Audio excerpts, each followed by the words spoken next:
Dugaan kelalaian penanganan terhadap pasien kritis, Komisi 4 DPRD Kota Padang memanggil pihak RSUD Rasiden bersama pihak terkait Dinas Kesehatan dan BPJS Kesehatan. DPRD Padang menilai terdapat unsur pengabaian dalam kasus ini. Buntut adanya dugaan kelalaian oleh pihak RSUD Rasiden, Komisi 4 DPRD Kota Padang memanggil pihak rumah sakit dan pihak terkait, Dinas Kesehatan dan BPJS Kesehatan. Pertemuan digelar pada Senin pagi. Dalam rapat terbuka di Komisi 4, pihak rumah sakit membantah telah menolak pasien. Manajemen rumah sakit mengklaim telah melaksanakan prosedur sesuai standar operasional yang berlaku. Namun Komisi 4 DPRD Kota Padang tidak menerima penjelasan tersebut. Ketua Komisi 4 DPRD Kota Padang Iskandar menilai terdapat unsur pengabaian dalam kasus ini. Menurutnya, petugas IGD seharusnya langsung menangani pasien kritis tanpa berbelit-belit. Pelayanan lambat dan tidak tanggap menunjukkan kegagalan sistem. Yang pertama, tentu ini harus menjadi evaluasi menyeluruh, terutama di RSUD yang merupakan rumah sakit pemerintah Kota Padang. Dan kita tidak hanya rumah sakit RSUD, tetapi seluruh pelayanan kesehatan yang ada di 27 rumah sakit dan beberapa puskesmas dan klinik yang ada. Jadi ini kami minta kepada Dinas Kesehatan nanti sebagai penanggung jawab perbaikan sistem pelayanan kesehatan, terutama di front linernya ya, di front terdepannya. Dari alasan tim dokter sendiri Pak, itu bisa diterima?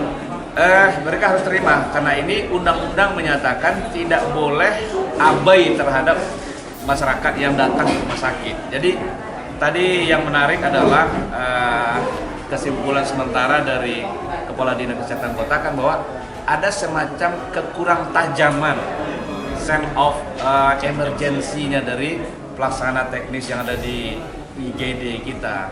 Jadi kalau orang datang jam 12 malam, jam 1 malam, itu kan tandanya sakit gitu. Tandanya sudah sakit. Tidak mungkinlah kita kalau masih biasa-biasa, kita akan tahan sampai pagi. Kalau sudah tengah malam, nah ketika itu disimpulkan hanya sekedar ISPA dan sebagainya, inilah yang menyebabkan kita kurang tanggap lah terhadap ketajaman ini.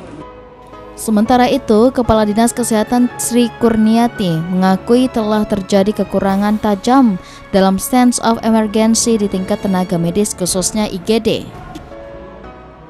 Jadi yang kita laporkan kondisi pelaksanaan SOP yang ada di Kota Padang. Berarti memang ada SOP yang dilanggar? Iya, SOP yang dilanggar kami nggak sampaikan. Yang saya tekankan di sana, karena kalau kita lihat dari diagnosa yang didapat di sana, kawan-kawan sudah tata laksana dengan diagnosa yang ditemui di sana. Jadi yang perlu kami garis bawahi di sana bahwa seperti yang saya sampaikan, sense of emergency untuk kawan-kawan yang menjadi garda depan pelayan itu penting kita asah gitu. Sesuai dengan SOP untuk ISPA tata laksananya sudah benar. Tapi apakah kepekaan kawan-kawan dalam menegakkan diagnosa dan melakukan pemeriksaan baik fisik dan penunjang sudah sesuai? Ini yang perlu kita gali lebih dalam. Pertemuan ini merupakan tindak lanjut dari kasus meninggalnya Desi Arianti, warga Padang berusia 53 tahun yang diduga tidak mendapatkan penanganan mendalam saat datang ke IGD RSUD Rasiden pada Sabtu dini hari, tanggal 31 Mei 2025. Menurut keluarga korban, Desi datang dengan kondisi kritis namun sempat ditolak untuk dirawat. Tak lama berselang, esok harinya, Desi dinyatakan meninggal dunia. Peristiwa ini mengundang kemarahan publik mengingat RSUD Rasiden merupakan fasilitas kesehatan milik pemerintah Kota Padang. Muslih Febrios, Padang TV.